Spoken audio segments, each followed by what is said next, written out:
நான் அவங்ககிட்ட கேட்டுக்கொள்வதில்லை, நம்முடைய தலைவர் மீண்டும் மீண்டும் சொல்ற மாதிரி இந்த சட்டமன்ற தேர்தல் டெல்லி அணியா தமிழ்நாடு அணியா? டெல்லி அணி வெர்சஸ் தமிழ்நாடு அணி. டெல்லி அணியை நாம வீழ்த்தி ஆக வேணும், தமிழ்நாடு அணி நாம ஜெயிச்சு காட்டணும். செஞ்சு காட்டுவோமா?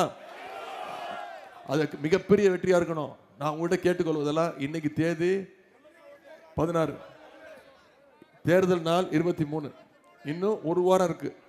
உதயநிதி வந்தாரு, வாக்கு கேட்டாரு, திட்டங்களை பத்தி சொன்னாரு, வாக்குறுதி கொடுத்துருக்கிறாரு, கலைஞ்சு போயிட்டோம் அப்படின்னு கலைஞ்சு போயிடக்கூடாது.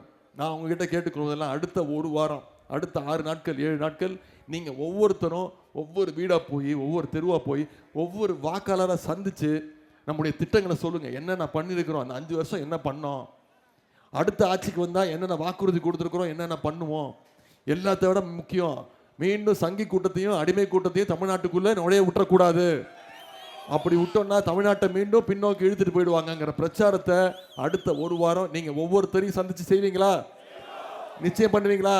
அப்படி செஞ்சீங்கன்னா நீங்க சொன்ன மாதிரி குறைஞ்சது 1 லட்சம் வாக்கு வித்தியாசத்துல அண்ணன் ஓபிஎஸ் அவர்கள் மிகப்பெரிய வெற்றியை பெறுவார். அந்த வெற்றி உறுதியா? உங்களை எல்லாம் அன்போடு கேட்கிறேன், பண்போடு கேட்கிறேன், பாசத்தோடு கேட்கிறேன், உரிமையோடு கேட்கிறேன், உங்க வீட்டு பிள்ளையாக இருந்து கேட்கிறேன், தலைவருடைய மகனாக இருந்து கேட்கிறேன், இன்னும் பெருமையா பூரிப்பா சொல்லணும்னா முத்தமிழர் கலைஞருடைய பேரனாக இருந்து கேட்கிறேன்.